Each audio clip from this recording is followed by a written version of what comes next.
Konkan railway Mumbai ते गोवा 756 किलोमीटरचा प्रवास, 91 बोगदे, 179 पूल, पश्चिम घाटाच्या उतरातून जाणारा एकमेव मार्ग.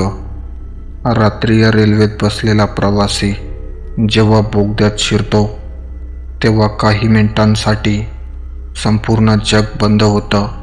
बाहेर काळोख, आत मंद दिवे आणि दगडाच्या भिंतीवर आदळणारा रेल्वेचा आवाज. पण त्या 91 बोगद्यांमध्ये एक बोगदा आहे जो बाकी सगळ्यांपेक्षा वेगळा आहे. करबुडे बोगदा, रत्नागिरी जिल्हा. उक्षी ते भोके स्टेशनच्या मध्ये 6.5 किलोमीटर लांब कोकण रेल्वेवरचा सर्वात मोठा बोगदा. रेल्वे त्यातून जाताना 7 मिनिटे लागतात. 7 मिनिटे संपूर्ण काळोख, आणि त्या काळोखात प्रत्येक वेळी काहीतरी असतं जे दिसत नाही पण जाणवतं. आज मी तुम्हाला सांगणार आहे प्रथमेश कुलकर्णी यांची कथा. पुण्याचा एक सॉफ्टवेअर इंजिनियर ज्याने त्या रात्री करबुडे बोगद्यातून प्रवास केला आणि बोगदा संपल्यावर जे पाहिलं त्याचं उत्तर आजही त्याच्याकडे नाही. जर तुम्ही या चॅनलवर नवीन असाल आणि या भयान अंधारात एकटे राहू नये असे तुम्हाला वाटत असेल तर लगेच आमच्या चॅनलला सबस्क्राईब करा आणि बेल आयकॉन दाबा. कोकण रेल्वेचं बांधकाम 1990च्या दशकात सुरू झालं. पश्चिम घाटाच्या खडकाळ डोंगरामधून बोगदे खणण्याचं काम. ते काम सोपं नव्हतं. हजारो मजूर रात्रंदिवस काम करत होते. डायनामाईटनं खडक फोडत होते, मातीने भरलेल्या ट्रॉल्या ओढत होते, आणि त्या काळात अपघात झाले, माणसं गेली. काही मजूर बोगद्यांमध्ये अडकले, कधीच बाहेर न येण्यासाठी. त्यांचे मृतदेह कधीच सापडले नाहीत. त्याच काळात बोगद्यात काम करणाऱ्या काही मजुरांनी सांगितलं की रात्री आत काम करताना कोणाचे तरी आवाज ऐकू येतात, नाव घेऊन हाक मारल्यासारखा आवाज, पण आजूबाजूला कोणीच नाही. त्यांनी त्याकडे दुर्लक्ष केलं. थकलेलो माणूस आहोत, मन भास करतं असं म्हणाले. पण कोकणात एक फार जुनी गोष्ट सांगतात. जो माणूस पाण्यात बुडून मरतो त्याचा आत्मा त्याच जागी राहतो. त्याला म्हणतात गिरा. तो रात्री एकट्या माणसाला त्याच्या नावाने हाक मारतो. जो त्या आवाजाच्या दिशेने जातो तो परत येत नाही. करबुडे बोगदा खणताना आतमध्ये पाणी शिरलं होतं. बोगद्यातून वाहणाऱ्या त्या पाण्यात एक मजूर अडकला. तो दिवस होता 1993 मधला. त्याचा मृतदेह कधीच सापडला नाही. प्रथमेश कुलकर्णी, वय 32, पुण्यात IT कंपनीत काम करणारा, एकटा राहणारा. मित्राच्या लग्नासाठी गोव्याला गेला होता. परत यायची घाई नव्हती, पण सोमवारी सकाळी ऑफिसला मीटिंग होती. शनिवारी रात्री कोकण कन्या एक्सप्रेस पकडण्याशिवाय पर्याय नव्हता. मडगाव स्टेशन. रात्री 7 वाजता ट्रेन निघाली. S7 coach, berth number 42, side upper. S7मध्ये गर्दी होती, कुटुंब होती, लहान मुलं होती. जेवणाचा वास, मोबाईलचा प्रकाश, बोलण्याचा आवाज. पण रात्री 10 वाजताच्या आत सगळे झोपले. प्रथमेशने हेडफोन लावले, मोबाईलवर बातम्या वाचत राहिला.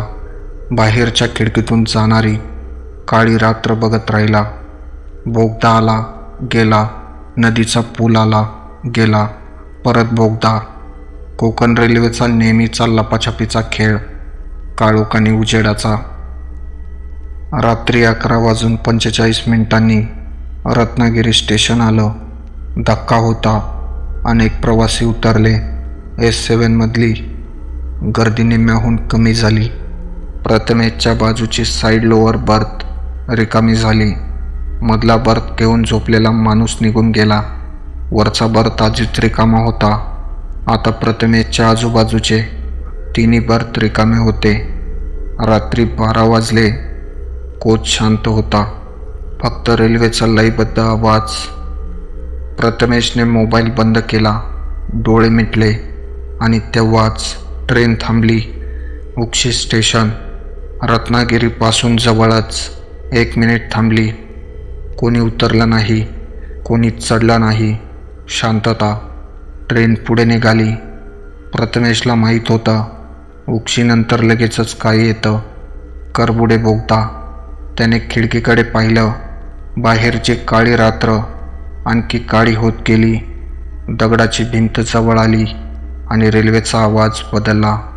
उघड्या जागचा मोकळा आवाज बंद जागेत घुमणाऱ्या दणाणणाऱ्या आवाजात बदलला. करबुडे बोगदा सुरू झाला होता. प्रथमेश डोळे मिटून पडला होता. 1 मिनिट, 2 मिनिटे आणि मग कोचचे दिवे गेले. अचानक एकदम पूर्णपणे संपूर्ण कोचमध्ये काळोख पसरला.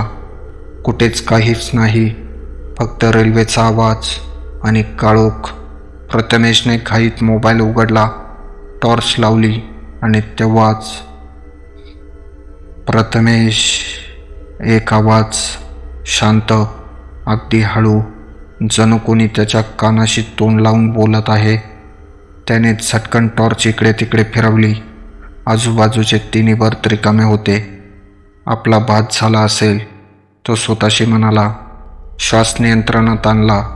पुन्हा झोपण्याचा प्रयत्न केला आणि परत आलं. प्रथमेश, थांब. यावेळी स्पष्ट, हळूवार आणि जवळून. थांबा.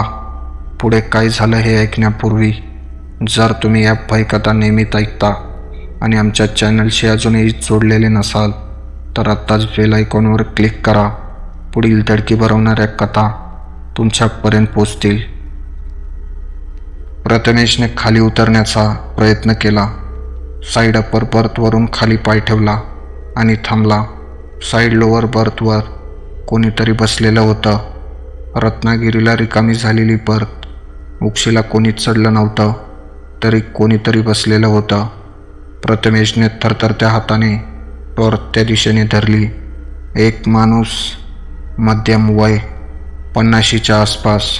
अंगावर जुने मळकट कपडे, डोक्यावर एक साधी टोपी, हात मांडीवर ठेवलेले, मान थोडी खाली, शांत बसलेला. आणि तो ओला होता पूर्णपणे.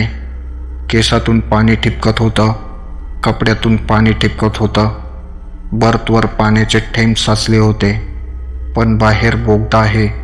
खिडकीतून पाऊस यायला मार्ग नाही. प्रथमेश बोलू शकला नाही. त्या माणसाने हळूहळू मान वर केली. डोळे सामान्य होते, थकलेले, जड, एखाद्या खूप लांब काम केलेल्या माणसाचे डोळे. तो शांतपणे म्हणाला, भोके आलं का? प्रथमेशच्या छातीत काहीतरी आवळलं. भोके. उक्षीनंतरचं पुढचं स्टेशन. करबुडे बोगदा संपल्यावर येणारं. ते अजून यायचं होतं. ते बोगद्यात होते मध्येच. नाही, अजून नाही, प्रथमेश कसाबसा म्हणाला. त्या माणसाने मान हलवली. खिडकीकडे बघत म्हणाला, मला भोकेला उतरायचंय. काम संपलंय आता. कोणतं काम? प्रथमेशने विचारलं. आवाज थरथरत होता. तो माणूस खिडकीतल्या दगडाच्या भिंतीकडे बघत म्हणाला, बोगद्याचं काम. आत पाणी शिरलं होतं. मी थांबलो होतो ते बाहेर काढायला. बाकी सगळे गेले. मी सांगितलं, तुम्ही जा, मी येतो. साहेबांनी सांगितलं होतं की काम झालं की भोकेला ये. प्रथमेशला आठवलं, 1993 काबुर्डे बोगदा बांधताना पाणी शिरलं होतं. एक मजूर अडकला होता. त्याचा मृतदेह कधीच सापडला नाही. त्याचे हात थंड झाले. काम कधी झालं तुमचं? त्याने हळूच विचारलं. तो माणूस त्याच्याकडे वळला. पहिल्यांदाच थेट त्याच्या डोळ्यात बघत म्हणाला, आत्ताच तर झालं. बोगदा पूर्ण झाला. रेल्वे धावायला लागली. आता घरी जायचंय. आणि बाहेरून उजेड आला. बोगदा संपला होता. कोचचे दिवे परत आले. प्रथमेशने त्या बर्थकडे पाहिलं. रिकामी, ओल्या पाण्याचा एकही थेंब नाही. बर्थ कोरडी, जशीच्या तशी. काही मिनिटातच ट्रेन भोके स्टेशनवर थांबली. प्रथमेश उठला. त्याला बाहेरची हवा हवी होती. श्वास हवा होता. प्लॅटफॉर्मवर उतरला. रात्रीचे जवळपास 1 वाजले होते. प्लॅटफॉर्म जवळपास रिकामा होता. फक्त एक वृद्ध माणूस बाकावर बसला होता, एकटाच, डोळे मिटून. प्रथमेश त्याच्याजवळ गेला. सगळं सांगितलं. बोगद्यातला आवाज, तो ओला माणूस, भोकेला उतरायचंय, आत्ताच काम झालं. वृद्ध माणसाने शांतपणे ऐकलं, डोळे उघडले नाहीत. मग हळूच म्हणाला, दादा, हे नवीन नाही. म्हणजे 1993चा तो काळ होता. काबुर्डे बोगद्याचं काम पूर्णत्वास येत होतं. पण या डोंगराच्या पोटात पाण्याचे जीवनझरे होते. एका रात्री अचानक एका बाजूचा खडक खचला आणि त्यातून पाण्याचा प्रचंड लोंढा आत शिरला. जणू एखादा बंधाराच फुटला होता. सगळीकडे चिखल आणि पाणी झालं. कामगार जीवाच्या आकांताने बाहेर पळाले. पण राजाराम, जो आतल्या बाजूला मशीन सांभाळत होता, तो त्या चिखलात आणि पाण्याच्या दाबात अडकला. बाहेरच्यांना वाटलं सगळे आलेत, पण राजाराम तिथेच गाडला गेला होता. बोगदा बंद झाला. शोध घेतला, पण 6.5 किलोमीटर लांब बोगदा. आत कुठे आहे ते कळलंच नाही. मग बोगदा पूर्ण झाला. रेल्वे सुरू झाली आणि राजाराम राहिला आतच. प्रथमेशच्या डोळ्यात पाणी आलं. तो त्याला माहीत नाही का, किती वर्ष झाली? वृद्ध हळूच म्हणाला, गिऱ्याला वेळ कळत नाही. पाण्यात गेलेला आत्मा, त्याच्यासाठी ते क्षण अजून संपलेले नाहीत. त्याला वाटतं काम सुरूच आहे. बोगदा आत्ताच पूर्ण झाला आणि घर अजूनही वाट बघतंय. ट्रेनची शिट्टी वाजली. प्रथमेश उठला. ट्रेनमध्ये चढला. S7मध्ये आला. साईड लोअर बर्थकडे पाहिलं.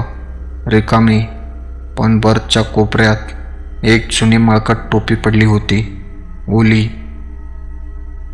कोकण रेल्वेवरून प्रवास करताना कधी कधी बोगद्यात दिवे बंद होतात. तांत्रिक कारणामुळे असं सांगतात. हे घडतं, खरं आहे. पण आजही काही प्रवासी सांगतात, करबुडे बोगद्यात त्या 7 मिनिटाच्या काळोखात कोणाचा तरी आवाज ऐकू येतो, नावाने, हळूच, आणि शेजारती बर्थ थोडी ओली वाटते.